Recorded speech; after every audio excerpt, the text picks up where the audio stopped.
Irmãos, queridas irmãs, com muita alegria eu desejo cumprimentá-los com a paz do Senhor, amém? Amém. Por gentileza, abra a tua Bíblia, segundo livro dos reis de Israel, capítulo de número 22, glória ao nome de Jesus.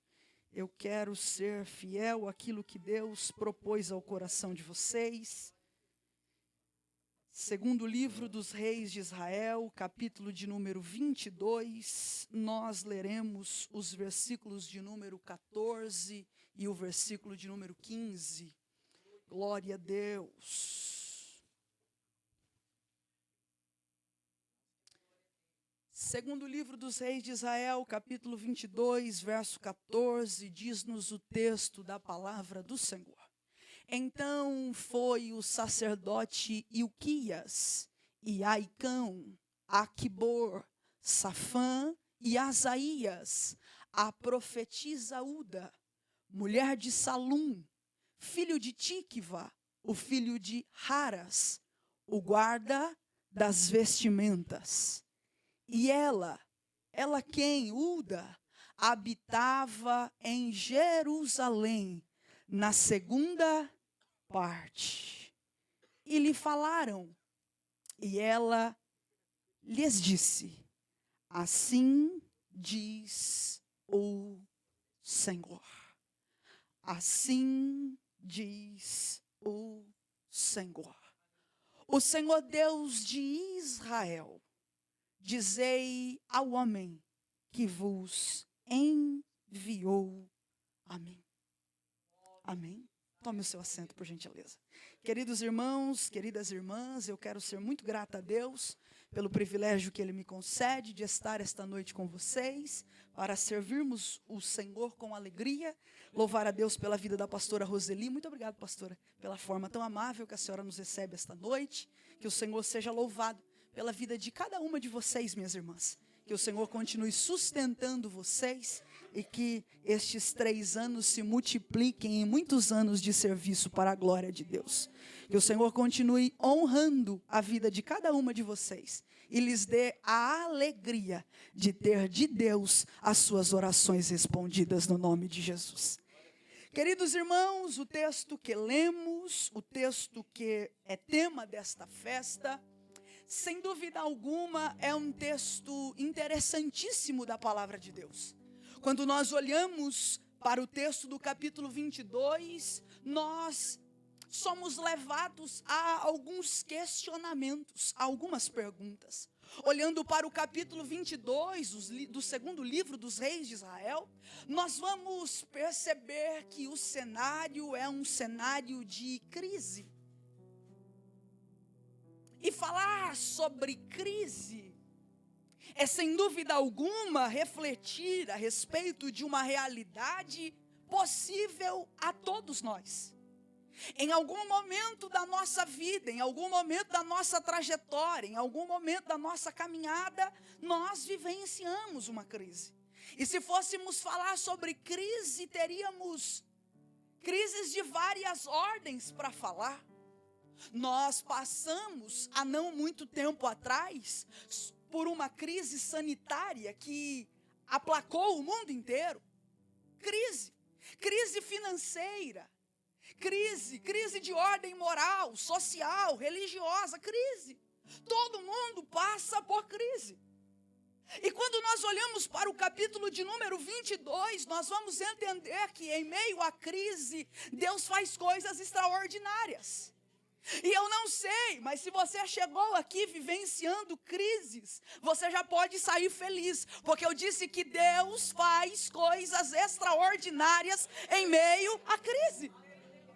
Nós olhamos para o texto bíblico e nós vamos perceber que agora, no palco da história de Judá, aparece um rei por nome Josias.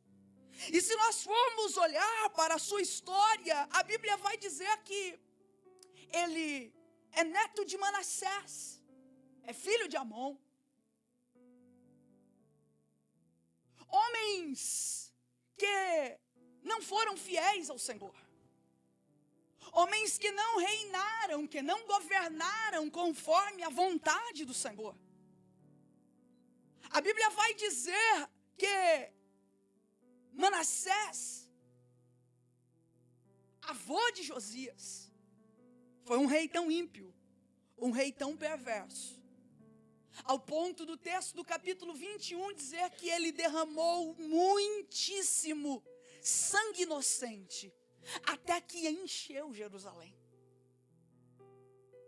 Manassés reinou e reinou, fazendo aquilo que era contrário à vontade de Deus.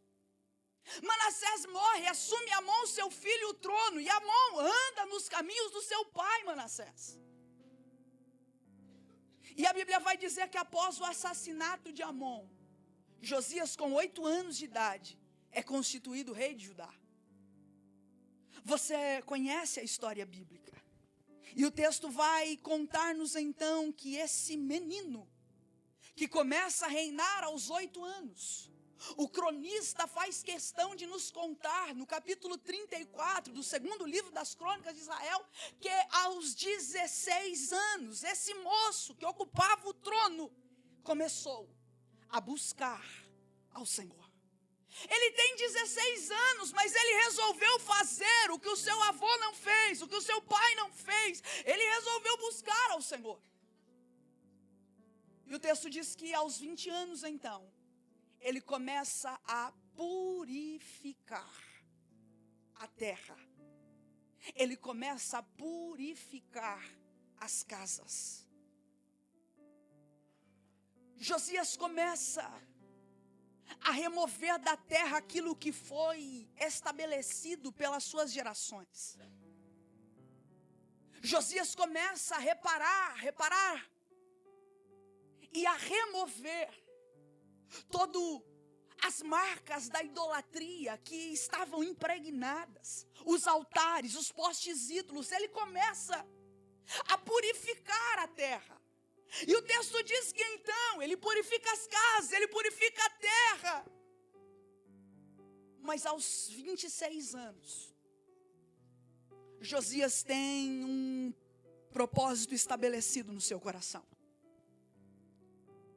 Dentro deste projeto de reparação, ele vai iniciar uma reforma no templo, uma reforma na casa do Senhor. Olhar para a história nos faz compreender e entender que a casa do Senhor foi deixada. A casa do Senhor foi profanada.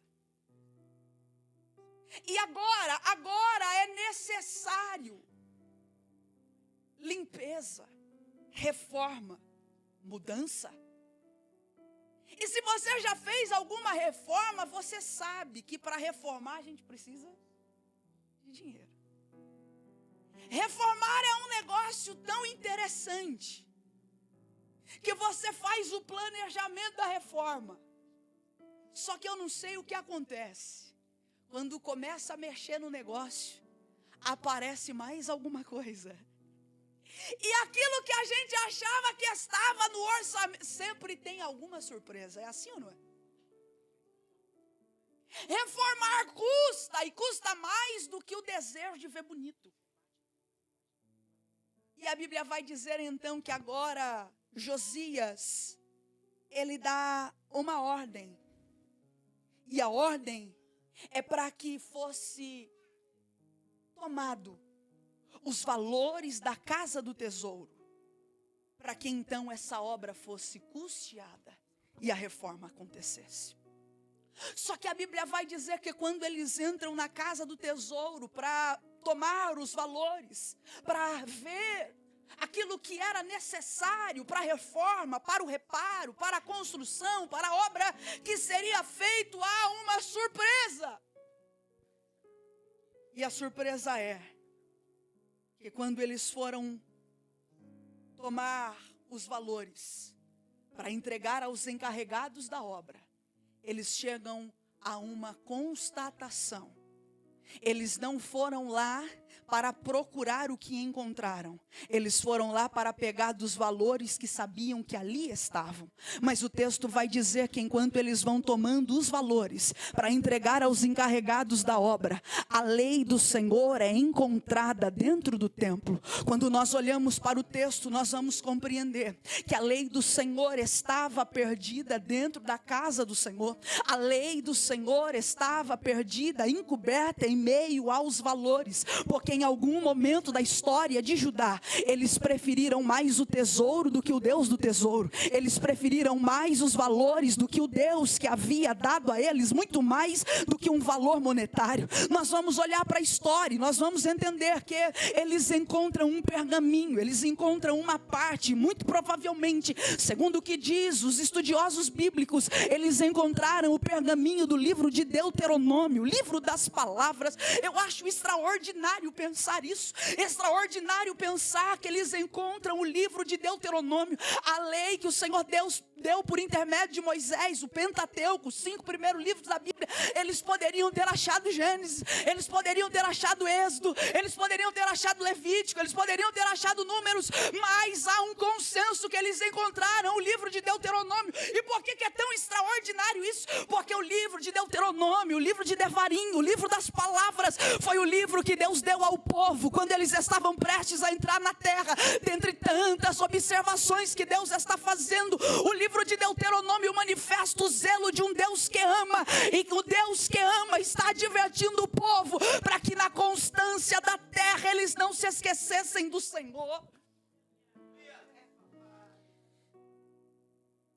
A Bíblia diz que a lei é encontrada.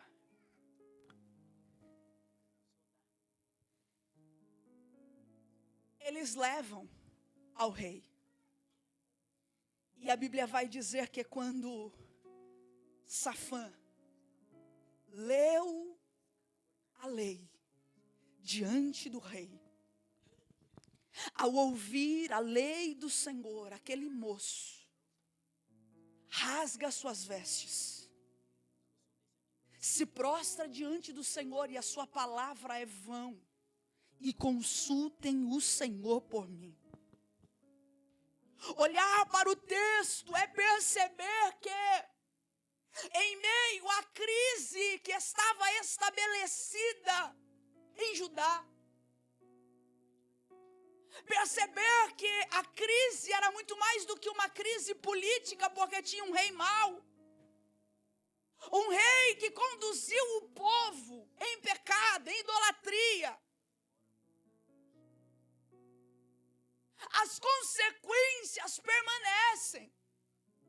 E nós temos um moço contrariando todo o curso da sua história, conduzindo uma nação em uma direção contrária a tudo que até aqui eles haviam vivido. Em meio à crise, Deus levanta um moço, Deus levanta um menino, inexperiente, é verdade, mas o texto vai nos mostrar que Deus está o conduzindo de modo maravilhoso, Deus está o conduzindo de modo extraordinário. Porque a gente fica pensando, e se você é pai, se você é mãe, você é crente, você sabe o quanto é difícil instruir um filho, ensinar um filho no temor do Senhor, mas nós estamos olhando para o texto e nós entendemos, ele não teve um pai para ensinar, ele não teve exemplo do avô, ele não é neto de pastor, ele não é filho de pastor, ele é filho de um rei ímpio, ele é neto de um rei ímpio, mas ele começou a buscar ao Senhor. E quando alguém se disponibiliza a buscar ao Senhor, não importa a sua descendência, a árvore genealógica, não importa o seu endereço, o CEP, o tipo sanguíneo que corre nas veias, quando alguém começa a buscar o Senhor a quem estamos buscando, ele é poderoso para mudar a história, ele é poderoso para iniciar um capítulo novo, ele é poderoso para desfazer a sentença do inferno. Alguém diz e fala o que quer, mas é Deus quem no céu determina, é Deus quem no céu dá a última palavra, é Deus quem no céu faz o querer e o efetuar. Aleluia! Ele é um moço, ele é novo.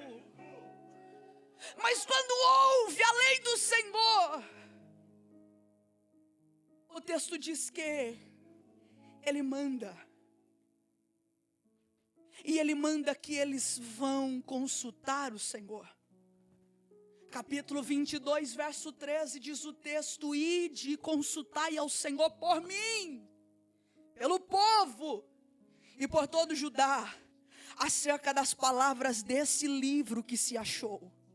Porque grande é o furor do Senhor que se acendeu contra nós. Porquanto os nossos pais não deram ouvidos às palavras desse livro, para fazerem conforme tudo quanto de nós está escrito. Ele está dizendo: os nossos pais pecaram, os nossos pais não se ocuparam com a lei do Senhor, os nossos pais não se preocuparam em viver em conformidade com aquilo que a lei dizia, mas vão e consultem o Senhor. Eu olho para o texto, irmão, e eu aprendo algo extraordinário. Deus vai aonde alguém não iria. Deus usa quem alguém não usaria. Deus fala o que alguém não teria coragem de falar. Deus vai e vai aonde alguém não iria, vai. Deus vai. Deus vai porque Ele não tem compromisso com o CEP. Ele tem compromisso com os propósitos do reino. Deus vai aonde ninguém iria, alguém não iria. Deus vai e usa quem alguém não usaria. Deus fala e fala o que alguém não teria coragem de falar. Deus vai, Deus faz, Deus fala, Deus usa. A Bíblia vai dizer que a ordem do rei é para ir e consultar o Senhor. A ordem do rei é para ir e consultar o Senhor. Só que o rei não dá nome de profeta. O rei não dá endereço de profeta. O rei não diz: olha, vai, entra na rua X, Y, chega lá, bate na porta, toca. Não. Vão e consultem o Senhor por mim, pelo povo e por Judá. O texto não nos conta o porquê. Mas eles chegam na casa de uma mulher chamada Hulda.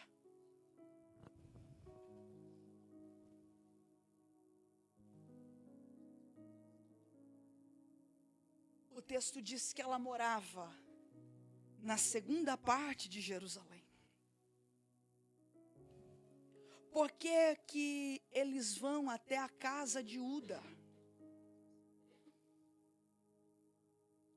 O que é que faz com que aqueles homens vão até a casa de Hulda? Alguém poderia concluir: vão à casa de Hulda porque falta opção. Não faltava opção. A história bíblica vai nos mostrar que, dentro da cronologia do texto, Hulda é contemporânea de profetas. Hulda era contemporânea de Jeremias. Hulda era contemporânea de Sofonias. E possivelmente, Hulda era contemporânea de Abacuque. O que é que faz eles irem à casa de Hulda? Falta de opção? Não. O que é que faz eles irem à casa de uma mulher que era contemporânea de profetas?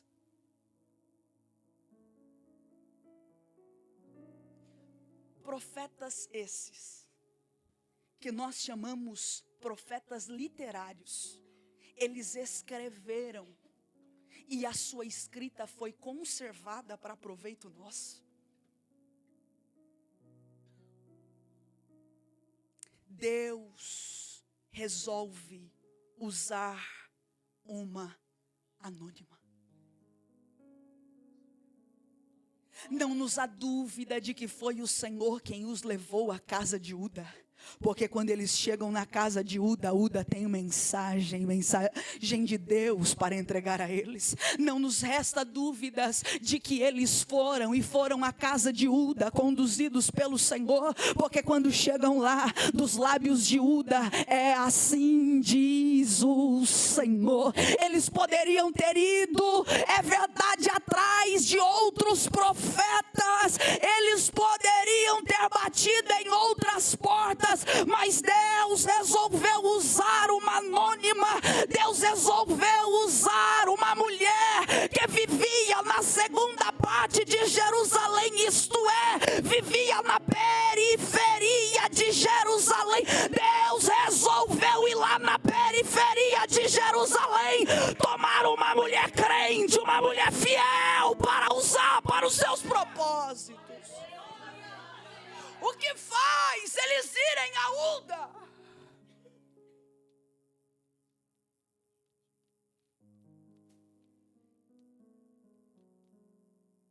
Uda a profetiza.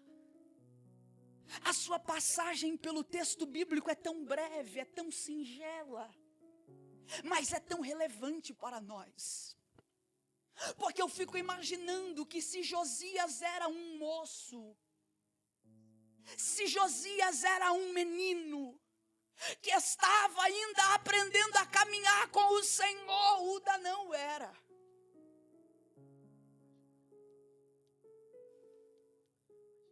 A profetisa do Senhor.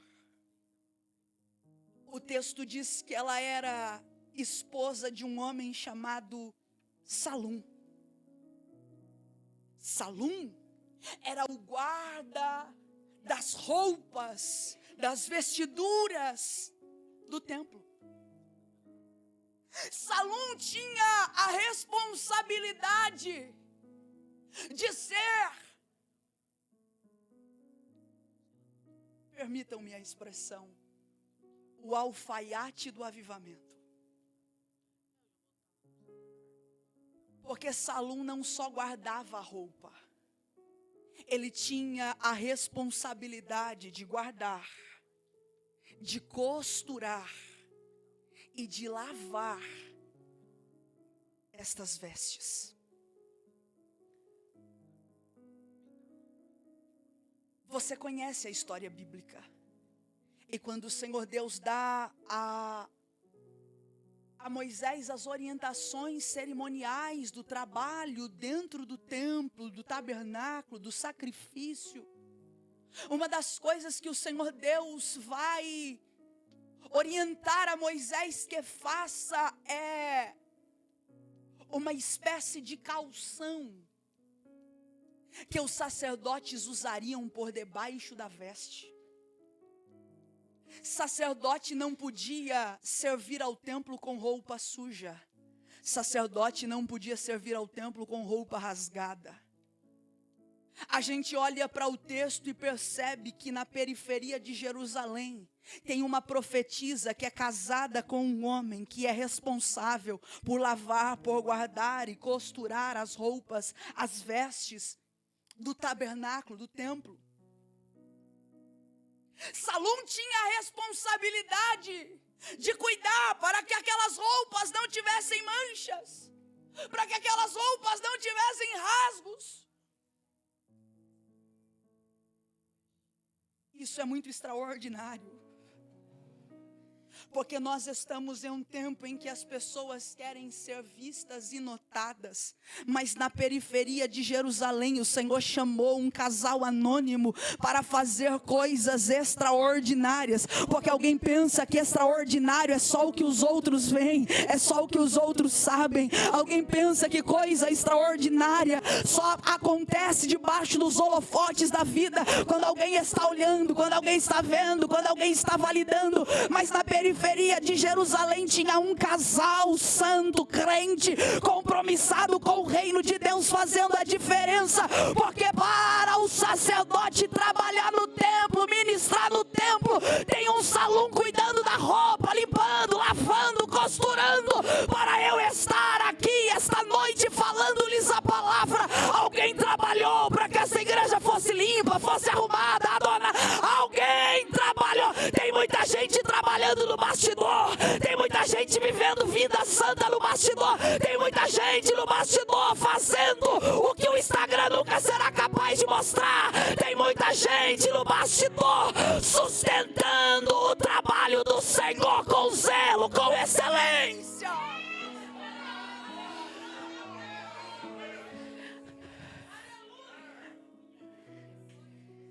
Salum é esse homem que cuida para que as manchas não se tornem escândalo.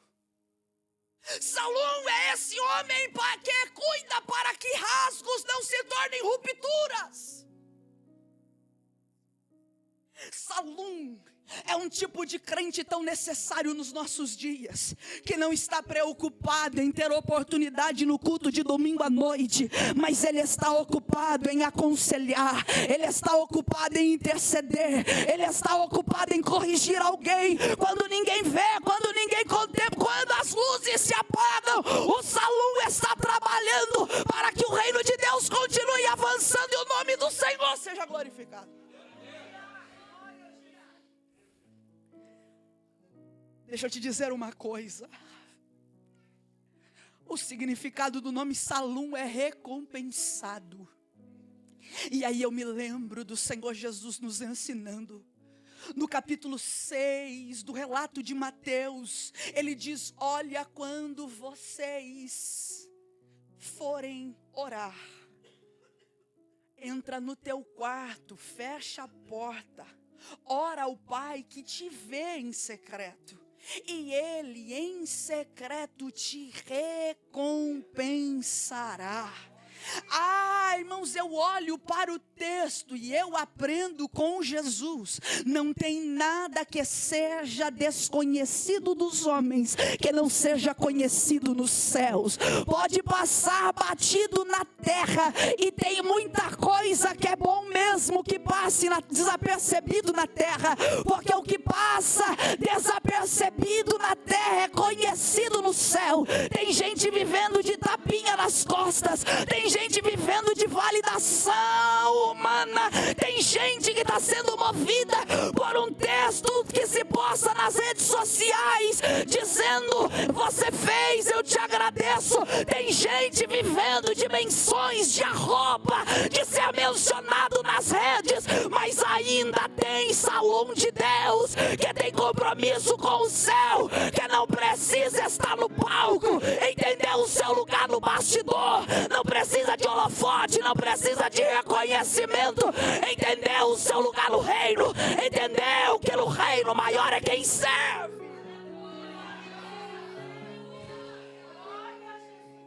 Aleluia. Ela é esposa de Salum.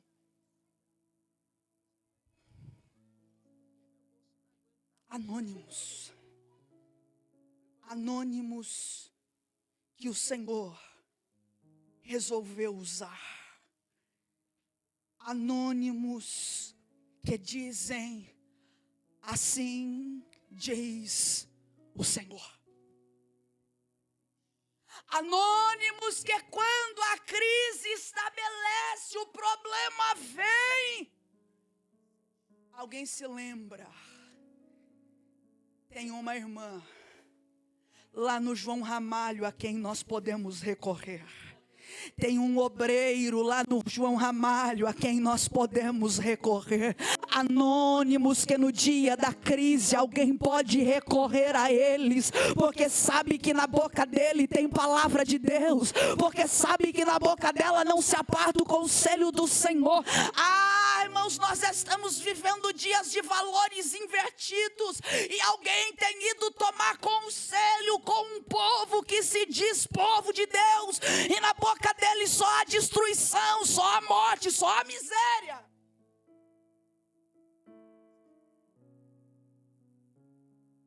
Tem muita gente aconselhando em nome do Senhor, mas do Senhor não tem nada.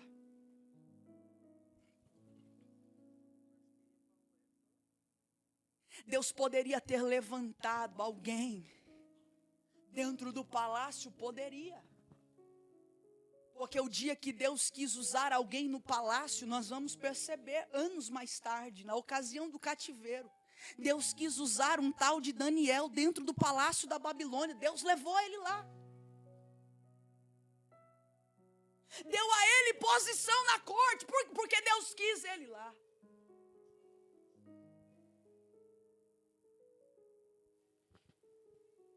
Só que coisa triste é quando a gente se atrapalha com esse negócio da geografia. E às vezes alguém acha que para ser profeta, para dizer assim diz o Senhor, precisa estar enquadrado em requisitos humanos. Tem gente que acha que para ser profeta tem que se encaixar naquilo que ele idealizou do que é ser um profeta. Só que Uda vem para desconstruir muita coisa na nossa cabeça.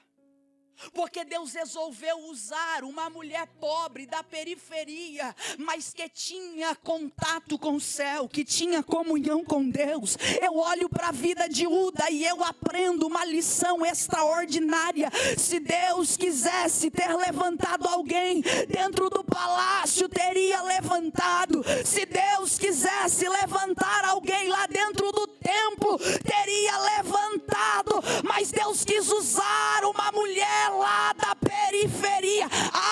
Eu vou pregar o que o Espírito ministrou o meu coração. Não se atrapalhe com a geografia. Tem gente que acha que transicionar a geografia vai fazê-lo acessar o ambiente da promessa. Se você estiver no lugar que Deus te colocou, se você estiver no lugar que Deus te plantou, não tem problema. Alguém sai da capital e vai para a periferia. Alguém sai do templo, sobe morro, desce morro, mas te acha.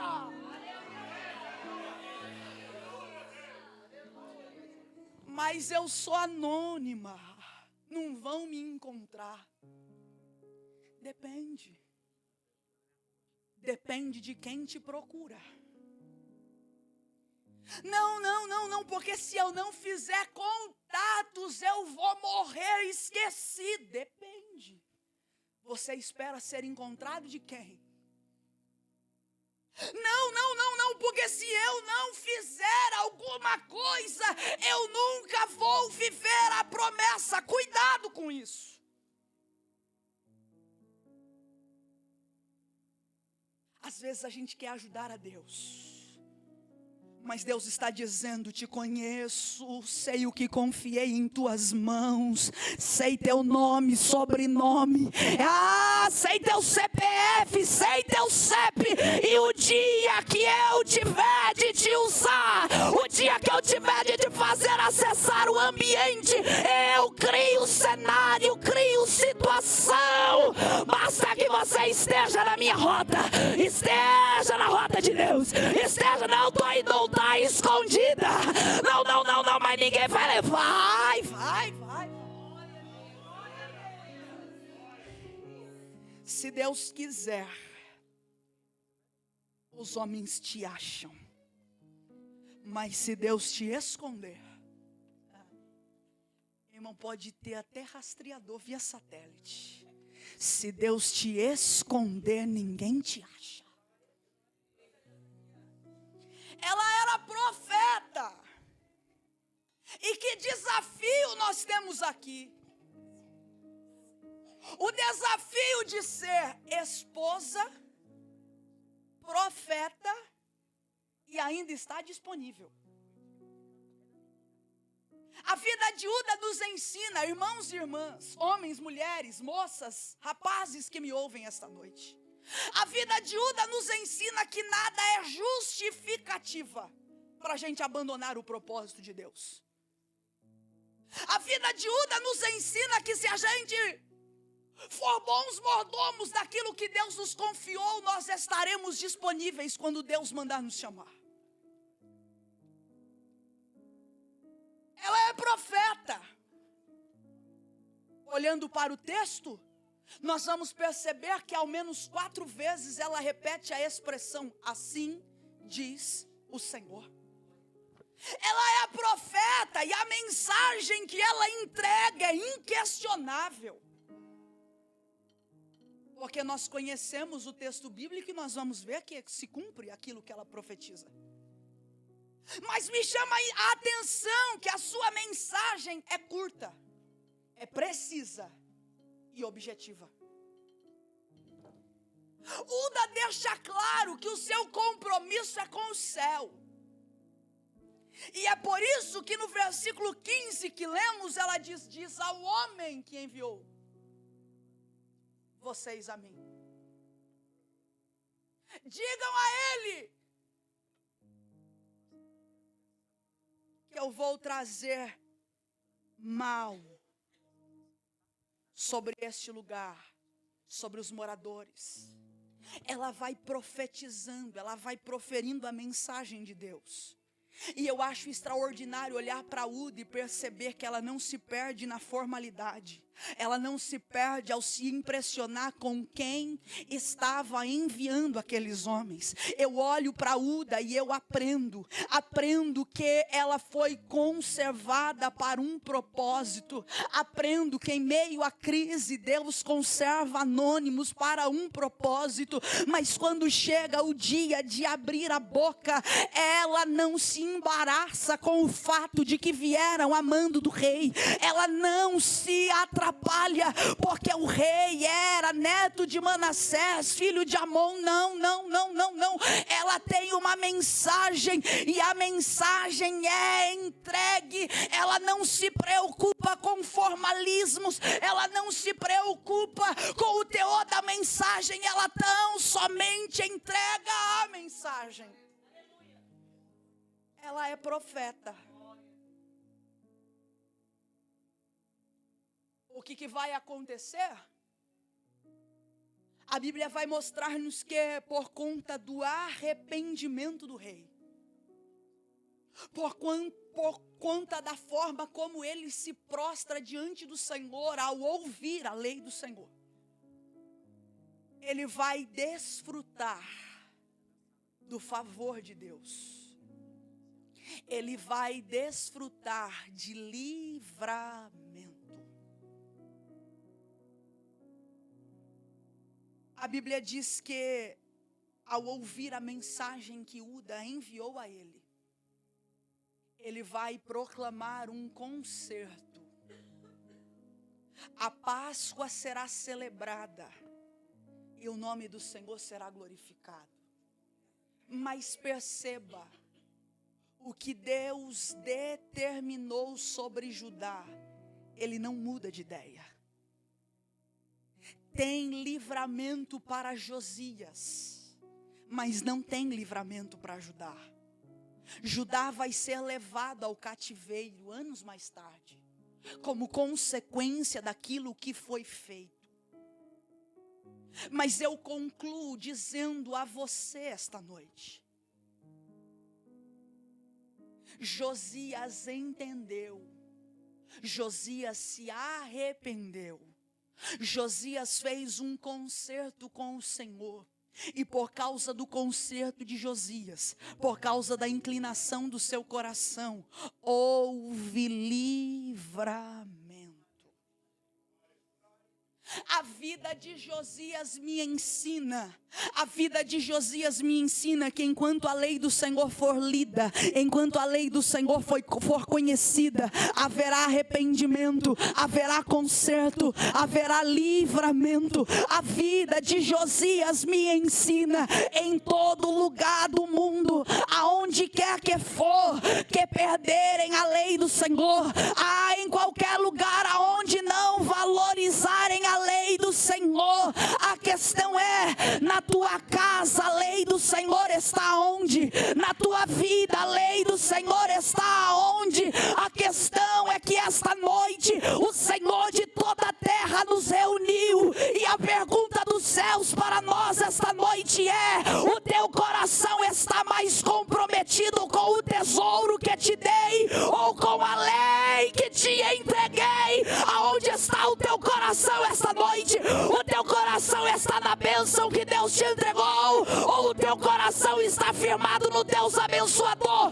Aonde está confiado o teu coração? Se o teu coração estiver confiado na lei do Senhor, haverá sempre arrependimento. Se o teu coração estiver confiado na lei do Senhor, haverá conserto. Se o teu coração estiver confiado na lei do Senhor, haverá livramento, haverá livramento, haverá livramento. Se a lei do Senhor não estiver perdida lá na tua casa, haverá livramento. Se a lei do Senhor tiver primazia na tua casa, no meio dos teus, haverá providência no céu, haverá livramento.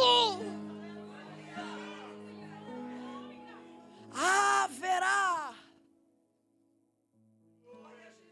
Nesses últimos dias, irmãos, Deus conta conosco. Deus conta com gente que valoriza a lei. Deus conta com gente que tem o conselho do Senhor nos lábios. Tem muita gente falando tudo e não falando nada. Tem muita gente valorizando tudo e não valorizando nada, porque abandonou o que não era para ser abandonado, negociou o que era inegociável. Mas esta noite eu vim como mensageira de Deus dizer a você que Deus está preocupado com anônimos que valorizam a presença, anônimos que valorizam a palavra, anônimos a quem alguém pode recorrer no dia da crise, porque no dia da crise não adianta, não resolve. Quem a gente tem por perto no dia da crise não resolve os valores que temos, o lugar onde moramos no dia da crise. Todas essas coisas são secundárias, todas essas coisas são limitadas, todas essas coisas ficam em segundo plano. No dia da crise o que a gente precisa é de lei do Senhor e conselho de Deus nos lábios. No dia da crise não resolve morar no bairro nobre. No dia da crise não resolve ter investimento. No dia da crise não resolve ter contato, network, como você quiser. No dia da crise, se faltar a lei do Senhor, faltou tudo. Se faltar a direção do Senhor, acabou tudo. Alguém a quem recorrer. Irmã, no dia da crise, você pode ter tudo e ainda assim ser pobre, não ter nada. Porque a maior pobreza do crente não é a ausência de dinheiro. A maior pobreza do crente é perceber que os anos passaram e ele só frequentou um templo. A maior pobreza da vida de um crente é perceber que os anos passaram e ele não conheceu o Senhor a quem ele disse a vida inteira servir. Mulheres de Deus a quem alguém pode recorrer.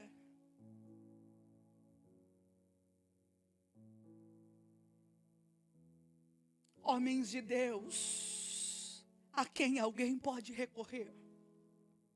Moças, rapazes que confiaram seu coração ao Senhor. A lei do Senhor não se perderá na sua casa.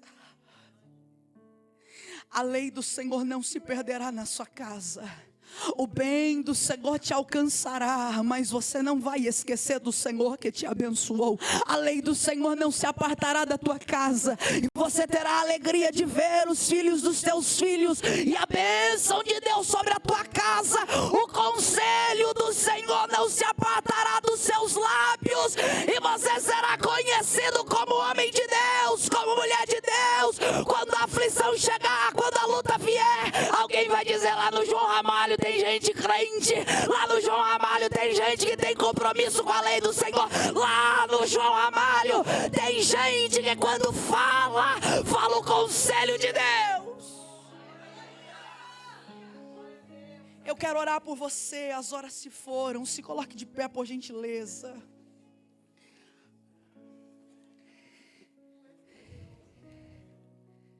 Mulheres a quem recorrer. Homens a quem recorrer. Gente que tem o conselho do Senhor nos lábios. Gente que quando fala alguém pode escrever, anota. Ela falou, anota. Se ele falou, escreve.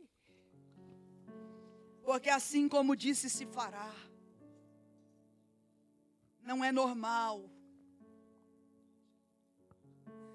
Não é normal que quando alguém precise de um conselho do Senhor, saia de um lar cristão para ir procurar fora. Não é normal que um filho olhe para a mãe e não veja uma mulher de Deus. Não é normal que um filho crente olhe para os pais crentes e não reconheça a autoridade de Deus. Mas esta noite, no nome de Jesus, nós iremos orar. E eu quero profetizar a palavra sobre a tua vida esta noite. Enquanto houver compromisso com a lei, enquanto houver o conselho de Deus nos lábios, haverá arrependimento, haverá conserto, haverá livramento. A tua descendência não será entregue, oh glória, a tua descendência não será entregue à sentença do inferno. Haverá livramento, haverá livramento de Deus em meio aos teus. O nome do Senhor será glorificado. Alguém vai lembrar e vai dizer: ela andou no caminho do Senhor, ela fez concerto com o Deus dos céus, e a sua história é diferente. Nós temos alguém esta noite que quer entregar a sua vida a Jesus. Nós temos alguém esta noite que queira fazer uma aliança com o Deus de Josias. Nós temos alguém esta noite que queira reconciliar-se com Cristo. Alguém que talvez não teve do seu lar a estrutura que precisava ter. Alguém que não teve dos seus pais o ensino que precisaria ter. Alguém que não foi acompanhado no temor do Senhor, mas que esta noite quer fazer uma aliança com Cristo. Tem alguém em nosso meio esta noite? Tem alguém no nosso meio esta noite que deseja reconciliar-se com Cristo? Nós queremos orar por você. Tem alguém em nosso meio esta noite que deseja voltar para o lugar de onde nunca deveria ter saído? Os pés de Jesus, o melhor lugar para estar. Tem alguém em nosso meio que deseja fazer isso essa noite? Venha depressa, nós queremos orar por você.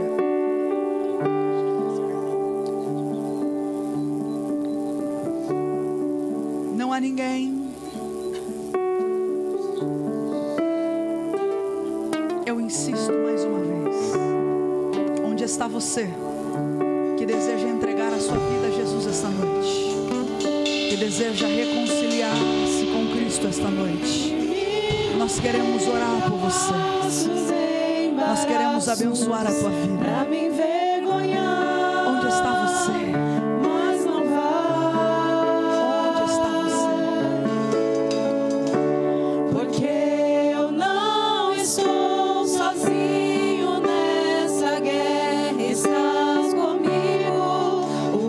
Forte do Senhor, aquele que acalma o vento, em meio à crise, que acalma o mar, em meio às aflições, perceba o Senhor esta noite conduzindo a tua história. No meio das impossibilidades da vida, perceba o Senhor guiando os teus passos. No meio das aflições e daquilo que alguém determinou como sentença na tua vida. Veja o Senhor esta noite fazendo algo novo. Veja o Senhor te fazendo transicionar para um tempo novo, e o nome dele sendo glorificado na tua história. Fontes em meio ao deserto, nuvens que trazem chuvas de bênçãos. Ouça a voz, Deus te dá escape e livramento. Você pode segurar na mão da irmã que está do teu lado, do irmão que está do teu lado. Você pode dar a mão para alguém essa noite. Nossos embaraços pra me envergonhar. Nós vamos caminhar debaixo da lei do Senhor. Haverá livramento, haverá livramento, haverá livramento, haverá livramento, haverá livramento. O nome do Senhor será glorificado. Aquele que acalma o vento, aquele que aquieta o mar, que tira a força do fogo e faz o leão jejuar. O Deus que derruba as muralhas, da estéril faz mãe de filhos, é o mesmo que brada do alto, não temas, sou contigo. Eu já tenho um caminho aberto pelas águas, faz romper muitas fontes em meio ao deserto. Haverá nuvens que trazem chuva de bênçãos. Ouça a voz, Deus te dá escape e livramento. Querido Deus, no nome de Jesus, nós te louvamos pelo privilégio que temos esta noite de estar diante do teu altar, Senhor. Senhor, no nome de Jesus, eu te apresento essas mulheres, apresento esses homens de Deus, Senhor, cada família aqui representada, Senhor, no nome de Jesus, as minhas irmãs que aniversariam esta noite, Senhor, no nome de Jesus, nós profetizamos a palavra. Elas são mulheres a quem recorrer, elas são mulheres a quem recorrer. Nos lábios dela haverá o conselho do Senhor, dos lábios delas não se apartará o conselho do Senhor. A lei do Senhor não se apartará do lado deste crente, a lei do Senhor não se apartará do lado desse irmão, dessa irmã. E o livramento do Senhor, o livramento do Senhor alcança esse lar esta noite. O livramento do Senhor alcança esse lar esta noite. Esta família testemunhará os feitos poderosos do Senhor. Esta igreja testemunhará o valor da aliança com o céu, o valor de uma vida íntegra diante do Senhor. Deus, nós te louvamos por tudo isso, no nome de Jesus. Amém.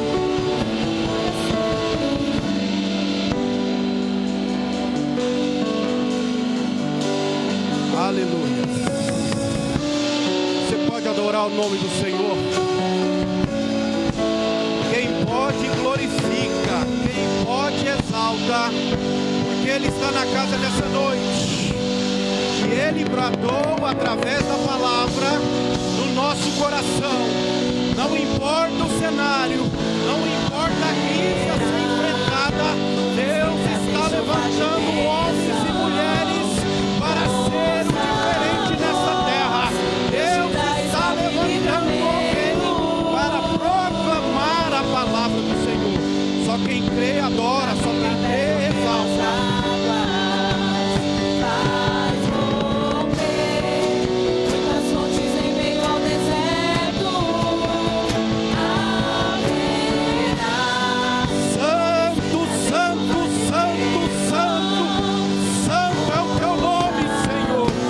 Exaltável é o teu nome, glorificável é o teu nome. Leão da tribo de Judá,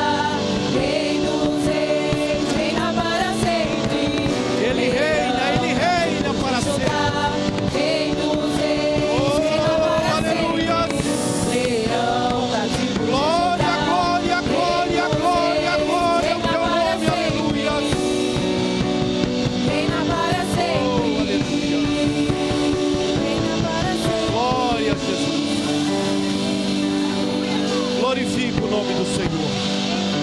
Exalte a Ele nessa noite. Ele vai mudar o cenário da tua história e da tua vida. Em nome de Jesus. Amém. Glória a Jesus. Pode tomar um assento. Glorificando e exaltando o nome do Senhor. Leve essa palavra no teu coração. O Senhor, Ele quer levantar pessoas para ouvir a palavra do Senhor como Josias e para falar a palavra da verdade como Uda. Essa é a nossa vida nessa terra. Somos servos do Senhor. E por mais que o mundo seja um cenário que para os nossos olhos esteja perdido, ainda tem uma igreja na terra que é lavada e remida no sangue do Cordeiro.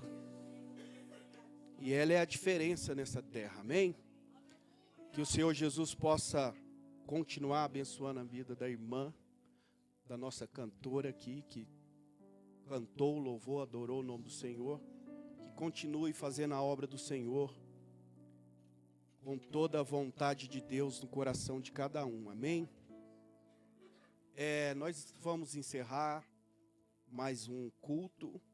Eu saio daqui com a certeza que o Senhor, Ele fala e Ele coloca mais uma vez a palavra no nosso coração. Amanhã, às 8h30, tem Escola Bíblica Dominical. 10 horas tem o culto. O pregador é muito famoso, viu? A agenda cheia. E eu já estou aqui para pregar amanhã. Amém? Então, peço aos irmãos, se você tiver disponibilidade de vir amanhã, vai ser bênção de Deus. Deus vai continuar falando nessa casa. E você sai daqui com a porção do Espírito Santo para você continuar caminhando de cabeça erguida, sabendo que Deus está no controle da tua vida. Amém? Quero agradecer o pastor Diego, juntamente com toda a igreja do Baeta, pela visita, pela cooperação, pastor. A igreja do pastor está debaixo das nossas orações, viu? E vamos continuar firme na presença do Senhor. Agradecer cada visitante aqui que nos visitou, nos prestigiou aqui com a presença. Peço aos irmãos que, quando sentir vontade de estar na casa do Senhor, lembre do João Ramalho. Venha aqui adorar o Senhor conosco. Abençoar a vida da irmã que ministrou, a nossa cantora. Que Deus possa abençoar em nome de Jesus. Meus irmãos, ajude as irmãs. Tá lá, bateu a fome, hot dog na barriga. R$10, você vai saciar a sua fome ali, ajudando ali as irmãs. Amém? Tem mais algum aviso? À tarde. Ó, o culto da parte da tarde, às 17h30, aqui começando a oração. Amém? Quero chamar o presbítero Marcelo, vai estar orando e dando a bênção apostólica.